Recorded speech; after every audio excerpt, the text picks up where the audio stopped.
We're talking today with Tamboran Resources. If you don't know the company, the ASX code is TBN. TBN has a market cap of around $290 million.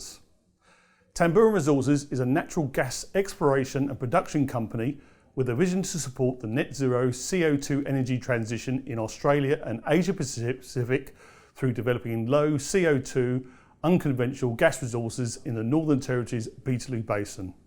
We are joined today by Joe Riddle, who is the company managing director and CEO. Joe, welcome. Thank you. So Joel, let's start with the capital raise. Can you outline the details of it for us? So we raised total of $71.4 million. About $58.2 million came in the form of an equity placement at 18 cents a share. And we raised another $13.2 million as part of a convertible note that we negotiated with our partner H&P. And what would the funds be used for? So majority of these funds will be used for drilling purposes later this year. We have a big well that we're going to be drilling called Shenandoah South 1 that will kind of be drilled right in the heart of the deepest section of EP117, one of the new Origin blocks. They were acquired late last year.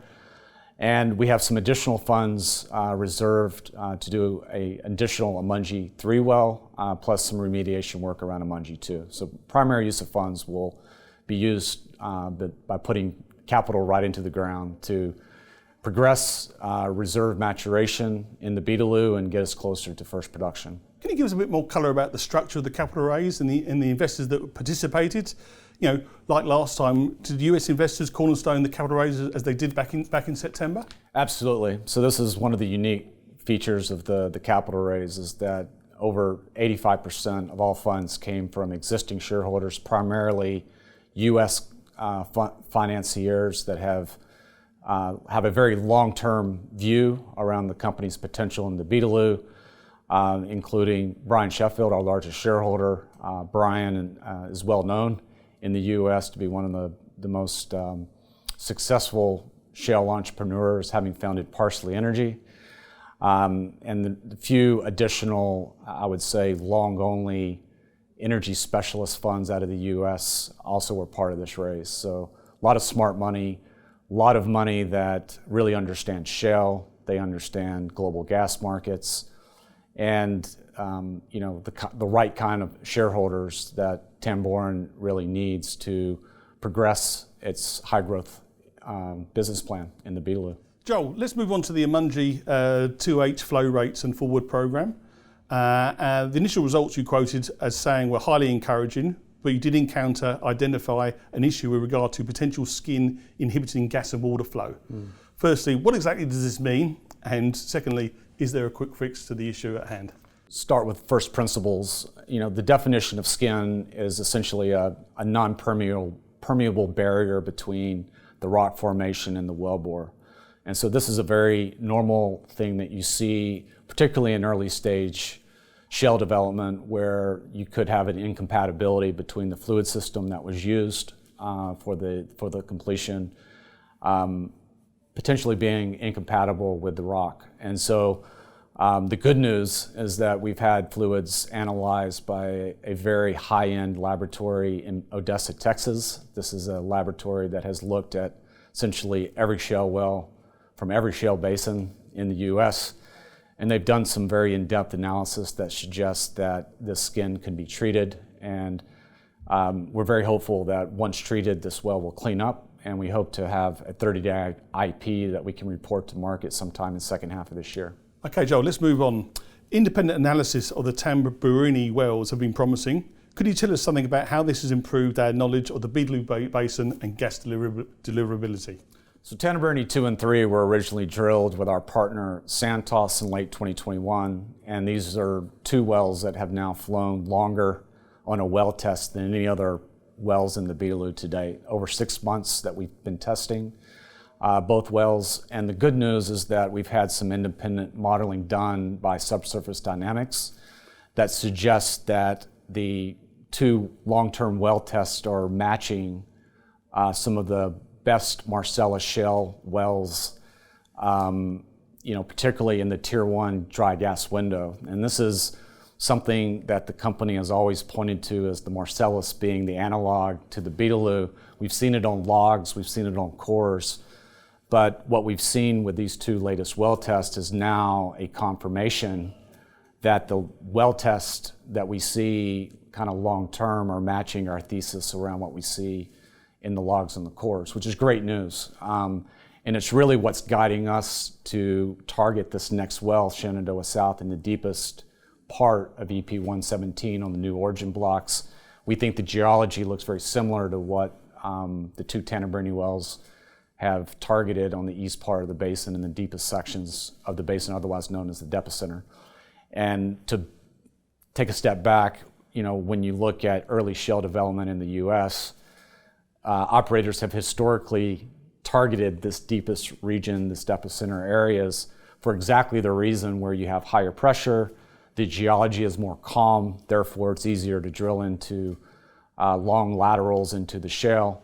And it's where we think you can really see some high productivity potential. You've announced two strategic agreements, one with APA Group and another with Clean Energy Fuels Australia.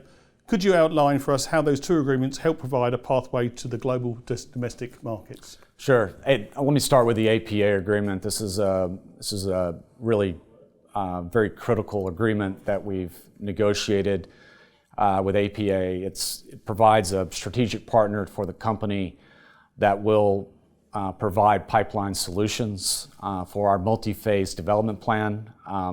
APA is signed up to work with the company on an early flow line that will connect the Beetaloo to the Amadeus pipeline operated by APA and provide a pathway to produce the first 100 TJs a day into the Amadeus and across to the East Coast gas market. And once we get that production online, APA will continue to progress toward providing a much bigger pipeline in which we would target up to 500 million cubic feet a day to the East Coast to deliver much needed volumes into a short gas market by 27-28, and also have a second leg to a larger pipeline that would connect the Beetaloo to Darwin, where we are very excited to bring forward a new LNG development on a newly acquired site at Middle Arm that we see the first phase being 6.6 million tons, and this new bigger pipeline would support that.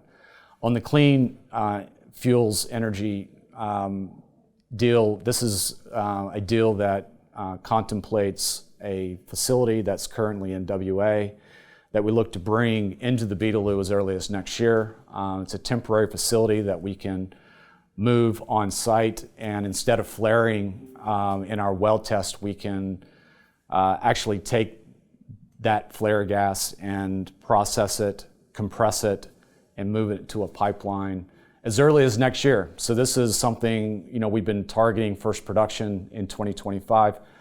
We look to bring that forward 12 months sooner now, having this exclusive arrangement with CEFA. So we're pretty excited about having that facility come into the basin and accelerate first production and first revenues and, get the kickoff of this basin as far as moving it into first production. Joel, it's not gone unnoticed. Tamboran has just signed two MOUs with BP and Shell. Shell and BP, as most people know, are two of the biggest names globally in oil and gas production. Again, what does this mean for TBN? This is huge. Having the opportunity to partner with BP and Shell on LNG scale type production is something that I think starts to provide a foundation for our LNG strategy. As I mentioned, we're going to bring forward a first phase of an LNG development up to 6.6 million tons that we look to develop at our new Middle Arm site by end of this decade. And what BP and Shell have signed up as far as this MOU is concerned is a combined 4.4 million tons of the 6.6 million tons for 20 years. So these are long duration potential sales contracts that we'll look to work with BP and Shell on ahead of an FID decision late in 2025. Joel, you referred to Middle Arm a couple of times already in the interview, where you secured a strategic site in the Northern Territory. Walk us through exactly what this means for TBN. So this site that we've been awarded by the Northern Territory government is 170 hectares, or about 420 acres of land at Middle Arm. This is very strategic for the NT government. It's a project that not only contemplates an LNG project that we will have this site reserved for, but also there's a couple of hydrogen projects, there's a critical minerals project, a battery project.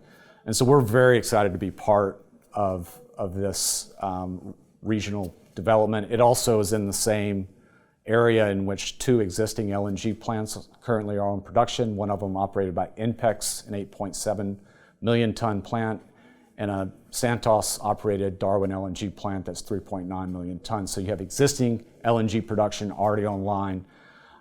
This is also an area that has been allocated by the federal government, $1.5 billion, to effectively get this site shovel ready for putting this LNG plant.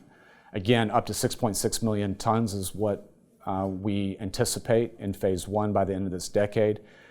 We've already kicked off concept select and look to move into feed as early as next year. And that would put us on an FID decision as early as the end of 2025.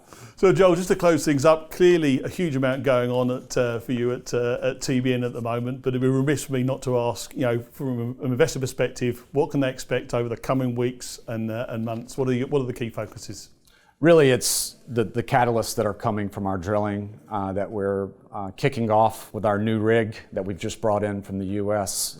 It's a new H&P rig that's going to be drilling these upcoming wells. Very exciting next 6 months where we'll get the results on Shenandoah South and also look to have a 30-day IP on Amungi 2.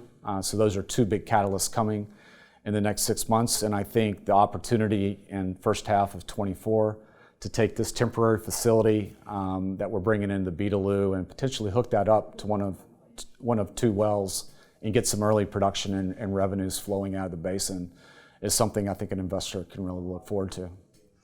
Joel Riddle, really appreciate taking time out of your very busy schedule to meet with us today. Thanks very much. Thank you very much. Appreciate it. Thank you.